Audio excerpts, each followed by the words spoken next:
Bonjour tout le monde, mon nom est Geneviève Tardif. Bienvenue à mon podcast Elle brille.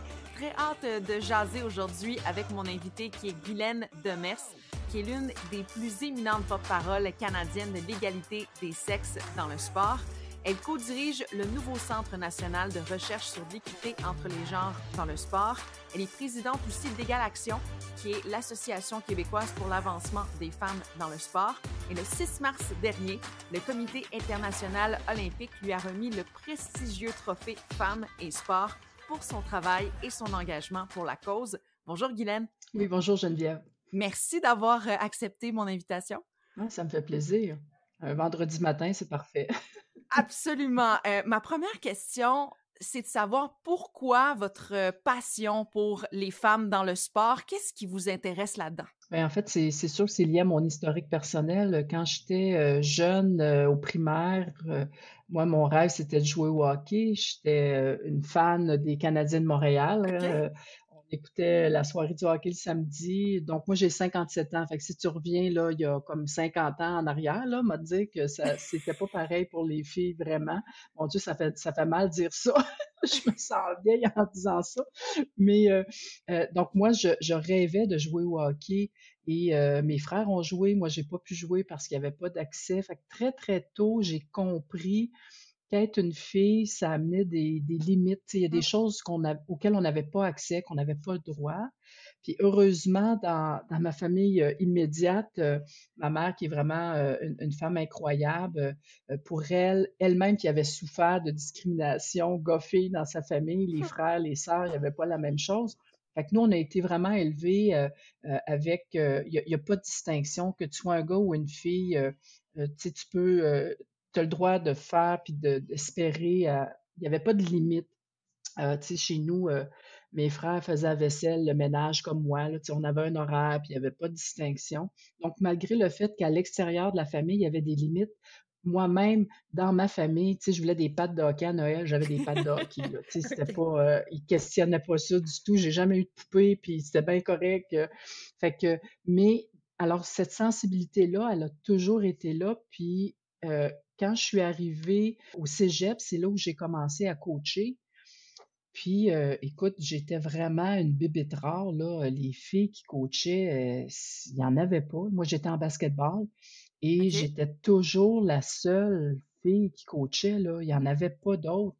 Et là, tranquillement, pas vite, ben, avec mes études, là, j'en ai appris un petit peu plus, ça m'a interpellée. Et finalement, ben, tu rencontres des femmes exceptionnelles qui deviennent tes mentors et qui tracent la voie, puis tu les suis. Fait que je dirais que la passion, c'est clairement lié à mon cheminement pour dire, ben, j'ai le goût que toutes les filles et les femmes n'aient pas d'obstacles, puis qu'elles puissent avoir, si tu rêves de faire du patinage artistique, c'est bien correct, mais si tu as le goût de jouer au football, ben, c'est bien correct, mais tu devrais pouvoir le faire. Oui, ben, je suis d'accord. Tu co-diriges avec Gretchen Kerr de l'Université de Toronto, Anne Pegoraro de l'Université de Guelph, le nouveau Centre national de recherche sur l'équité entre les genres dans le sport. Pourquoi c'était important de créer ce centre-là à la base? Dans le monde du sport en général, c'est encore très masculin, puis le monde de la recherche en sport, elle a suivi le même patron, le même chemin. Donc, la recherche spécifiquement pour l'équité des genres, il y en a, mais elle est un peu éparpillée. Ça, c'est une première chose, c'est-à-dire qu'on ne connaît pas nécessairement ce qui se fait par qui. Donc, une première raison, c'est est-ce qu'on peut centrer toute cette information-là à un seul endroit pour que quand les gens veulent savoir, ben, Mm. ils n'ont pas besoin de chercher de midi à 14 heures. On s'en va au centre de recherche sur notre site web.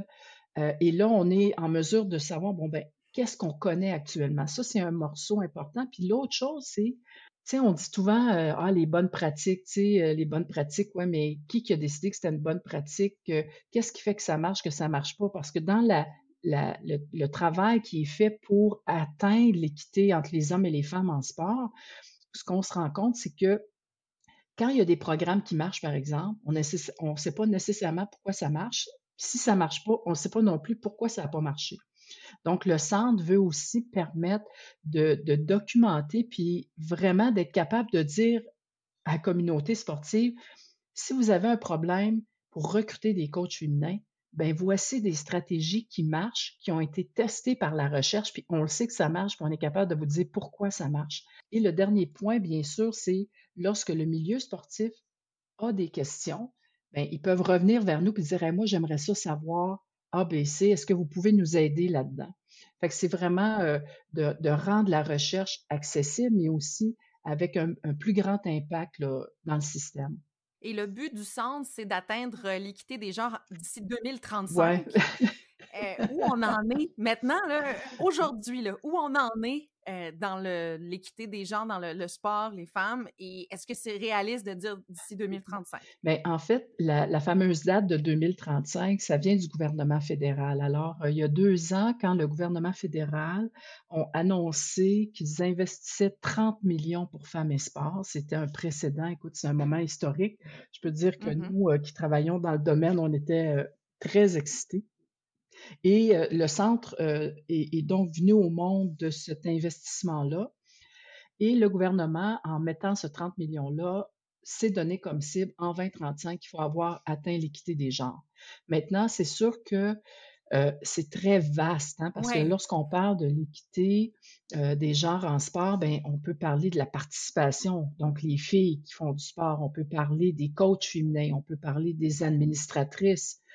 Alors, il y a vraiment différents angles sur lesquels on peut prendre ça. Fait que c'est sûr que Mhm. je ne pense pas qu'en 2035, toutes les sphères qui touchent l'équité des genres vont être atteintes, mais certainement qu'on va avoir fait bouger les choses, puis ça avance quand même. Là, bon, je faisais référence tantôt, il y a 50 ans, quand je voulais jouer au hockey. Mais aujourd'hui, ça a changé. C'est sûr qu'il n'y a pas encore un accès partout. Donc, c'est pas vrai que toutes les filles qui veulent jouer au hockey ont accès à une équipe, surtout lorsqu'elles montent en grade. Là, quand on parle, je ne sais pas si on est Bantam, pardon, puis oui, si on arrive midget, c'est encore plus difficile. Donc, mais ça a quand même évolué. J'ai vu aussi une recherche que vous avez entamée sur l'impact de la COVID-19 sur les femmes dans le sport. Je trouvais ça hyper intéressant. Pourquoi vous avez décidé de faire ça? Puis c'est quoi les résultats que vous avez eus? À ce moment-ci, ce que je peux dire, ce qu'on remarque, c'est que pour la société en général, la COVID, elle a eu un impact majeur pour les personnes qui ont des emplois précaires. Puis ce qu'on se rend compte, ce qu'on sait, c'est que c'est beaucoup les femmes qui occupent ce genre d'emploi-là. Et du côté du sport, ben c'est un peu ça. Quand on regarde le coaching, il y a très peu de femmes qui ont un emploi à temps plein en coaching. Il n'y en a pas beaucoup. Donc, c'est beaucoup des emplois précaires. Il y a des décisions qui ont dû être prises, bon, parce que là, tu sais, le monde du sport a arrêté presque complètement.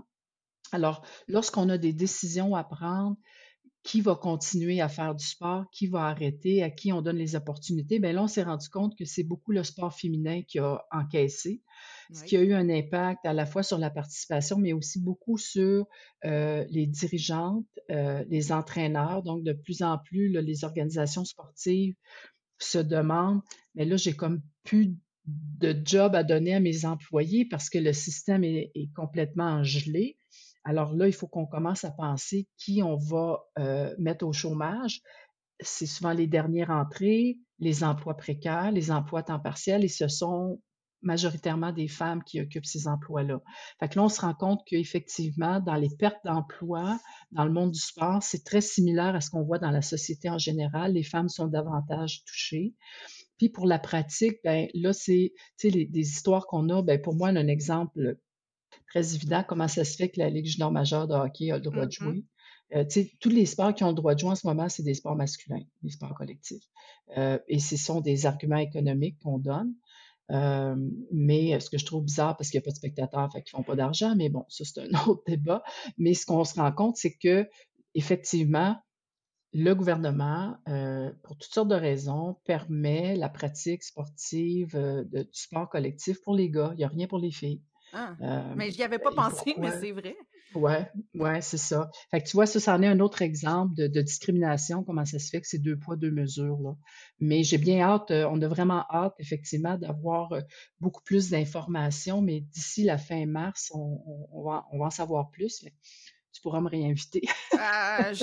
Oui, absolument, tu sais, puis c'est sûr que c'est sensible pour moi ce point-là parce que, ben, il y en a plusieurs qui me suivent et qui le savent, là. Moi, je travaillais pour TVA Sport comme journaliste. Je suis Mhm, partie en congé de maternité et pendant mon congé de maternité, mon mhm. poste a été aboli pour raison de restructuration avec la COVID. Alors, je fais partie de, de cette situation. Voilà. Non, ben, tu vois, c'est un excellent exemple. Puis je pense que je vais te recruter comme participante au projet de recherche, là. On va faire une entrevue avec toi. Ça va me faire plaisir. J'étais l'une des dernières rentrées et Et voilà ce voilà. qui s'est passé. Alors, je voulais, je voulais en parler. Parlons de la présence des femmes dans le domaine du sport, surtout dans le leadership. Pourquoi il y a cette baisse? J'ai vu les chiffres. C'est quand même alarmant, là, surtout du côté des femmes qui coachent aux Mhm. Olympiques, par exemple. Ouais. Ben, en fait, ce qu'on se rend compte, c'est que c'est multifactoriel, là. C'est sûr que c'est pas une seule raison. Dans les raisons, qu'il y a encore aujourd'hui, le monde du coaching, c'est un monde très, très masculin. Alors, il y a des femmes qui vont commencer le coaching, vont passer toutes les étapes et plus on monte dans les niveaux, plus on est en minorité et plus ça devient très difficile de faire entendre sa voix et aussi de faire, je vais dire, accepter son style de coaching. Là, c'est sûr que je fais des OK? généralisations. Il y a des exceptions, il y a des distinctions, mais de façon générale, les hommes et les femmes ne coachent pas tout à fait de la même façon et n'apportent pas la C'est même sûr. chose. Je pense que les hommes et les femmes sont très complémentaires. Moi, dans un monde idéal, tous les athlètes seraient coachés par un homme et une femme. Je pense que tout le monde y gagnerait.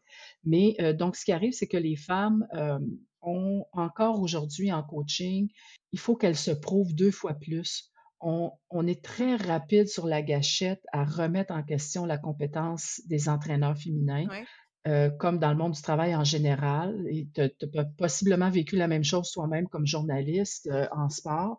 Alors, il faut toujours en faire plus, démontrer qu'on est compétente, on est constamment challengé. Puis à un moment donné, ben, c'est qu'il y a des femmes qui s'écœurent, puis qui sortent du système, puis qui disent, ben, je vaux plus que ça, puis tu sais, je laisserai pas ma santé, je vais sortir.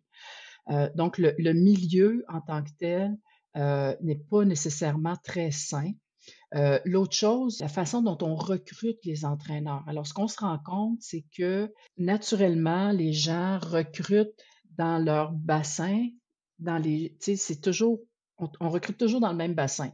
On est toujours autour des gens qu'on Mhm. connaît, des gens qui nous ressemblent, ce qui fait que les hommes vont recruter les hommes. Le réseautage du côté masculin est très fort. Alors souvent, quand des postes vont ouvrir, les femmes ne seront même pas au courant que le poste va ouvrir. Et c'est donc des hommes qui vont appliquer et les hommes qui vont l'avoir. L'autre chose, c'est les entrevues. Qui passe les entrevues? Quel genre de questions on passe? J'ai des exemples très récents dans ma cour à l'Université Laval où on a des entrevues pour engager le prochain entraîneur d'une équipe féminine et c'est 4 hommes qui passent les entrevues. Ah, mais là, Ben, oui. c'est ça, puis tu sais, puis ils ont même pas pensé. C'est ça qui est hallucinant, c'est que c'est pas pour mal faire, tu sais, ils se sont pas dit d'emblée: «On veut pas de femmes sur le comité de sélection». Ben non, tu sais, là, c'est le président Mais du non. club avec un autre qui connaît, puis là, ça finit qu'on est 4 hommes, puis on passe des entrevues. Et l'autre chose, c'est les questions qu'on pose. Fait qu'il y a la discrimination, elle est vraiment systémique, elle est insidieuse. Fait que les gens, et c'est pour ça qu'il faut un peu shaker les colonnes du temple, puis amener les gens à voir ce qu'ils ne voient pas. Alors, en tout cas, je connais pas de collègues masculins qui, de façon très évidente, me disent: «Hey, moi, je veux pas de femmes dans mon organisation». Tu sais, ça existe plus ça. Tu sais, je veux dire, bon, il y en a peut-être qui ont de la difficulté encore à travailler avec des femmes, mais vraiment, ça a vraiment beaucoup, beaucoup changé. Heu, et souvent, c'est pas des mauvaises intentions, mais ils ne le savent pas. Et tu vois, là, là-dessus, Égal Action, va jouer et joue un rôle important. C'est que, tu vois, quand on est venu au monde il y a 20 ans, on était un petit peu le caillou dans le soulier, là, tu sais. C'était vraiment, on était fatigant. Tu sais, c'était comme, oh non, pas égal, tu sais, une affaire de bonne femme. Puis, fait que si je regarde il y a 20 ans comment on était perçu dans le stade, puis maintenant, les organisations, les fédés viennent vers nous parce qu'ils veulent comprendre, ils veulent bien faire. Fait que ça a vraiment changé. Mais il y a encore des façons de faire qui sont tellement ancrées qu'on ne questionne plus et on perpétue la discrimination. Fait qu'au niveau du coaching, c'est sûr que le recrutement, c'est un gros point. L'autre élément, c'est le milieu, la toxicité du milieu dans certains endroits sur lesquels il faut qu'on travaille. Et finalement, c'est le soutien qu'on donne aux femmes pendant qu'elles sont en coaching. Tu donnais ton exemple tout à l'heure des congés de maternité. Ben, ça fait partie de la vie des femmes. Fait Oui. qu'il faut que les organisations soient prêtes à accompagner les femmes dans cette transition-là. Alors, il y a des exemples dans des universités où le jour où l'entraîneur annonce qu'elle est enceinte, bien, il y a tout de suite soit l'assistante ou l'assistant, ou on engage tout de suite une autre personne qui va être avec cet entraîneur-là, puis la personne sait pertinemment. Par exemple, si c'est l'assistante qui devient head coach, elle sait très bien qu'elle va être entraîneur-chef pendant le congé de maternité et elle sait très bien qu'au retour du congé, elle va redevenir assistante. Tu sais, et c'est tout planifié, c'est prévu, la transition, puis ça marche numéro un. Ouais. Alors, il faut que les organisations prévoient ça parce que, écoute, c'est ça la vie, c'est encore les femmes qui accouchent, là, C'est à ça. ma connaissance. S'il y a quelque chose qui change pas, je pense que C'est c'est ça. c'est exactement. Parlons de lueurs d'espoir. Il y en a quand même eu beaucoup en 2020 et même cette année. Je parle de l'hausse de l'auditoire à plusieurs sports Mhm. féminins. Il y a plusieurs femmes aussi qui ont été mises de l'avant, comme Kim Heng, première DG au Mhm. baseball. Sarah Thomas, ça vient de se faire, la première arbitre femme au Super Oui. Bowl. Il y a quand même des Mhm. bons coups, là. Oui, oui, absolument. C'est sûr qu'on a hâte que ça fasse plus la nouvelle. Ça veut vouloir dire qu'il y en a tout le temps. C'est Mais ça. oui, tu as tout à fait raison d'identifier ces exemples-là parce que, entre autres, je pense que le sport professionnel a un rôle extrêmement important à jouer pour la promotion du sport féminin, la promotion des femmes en sport, de leurs compétences. Et pourquoi je dis ça? Parce que le sport professionnel, c'est là où il y a la plus grande visibilité. Alors, plus on va voir de ces exemples-là, plus le public en général, la population, la société va commencer à non seulement accepter, mais voir la présence des femmes en sport comme quelque chose j'ai le mot, là, mais je vais le dire, normal. Tu sais, ça Mhm. fait partie de l'expérience sportive qu'on ait des hommes et des femmes. Alors, ces pas-là sont extrêmement importants. Puis oui, il faut mettre le spotlight sur ces femmes-là. En même temps, euh, c'est important que pour les plus jeunes filles, femmes, elles voient ces modèles-là, puis elles se disent, hey, moi, c'est ça que je veux un jour. Je Oui. veux arbitrer dans la Ligue nationale de hockey, je veux arbitrer dans la NFL, ou je veux coacher même, pourquoi pas, là, je dirais, il y en a aussi des entraîneurs. Alors, pour moi, ça, clairement, il faut le souligner. Et c'est sûr qu'on n'aurait pas vu ça il y a 20 ans. C'est absolument sûr. Mais pourquoi maintenant c'est possible?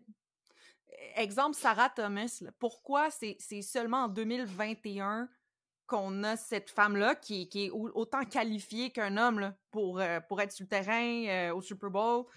Ben, je pense que de façon générale, si on regarde, la société évolue quand même. Tu sais, si on regarde juste par exemple par rapport à l'homophobie, tu sais, je fais bien des farces aujourd'hui parce que je dis aux gens, c'est pire d'être féministe que d'être lesbienne, là. Tu sais, les gens, ils s'en foutent, là, que je sois lesbienne, mais que je sois féministe, ça dérange encore. Mais, fait que, tu sais, OK. la société évolue.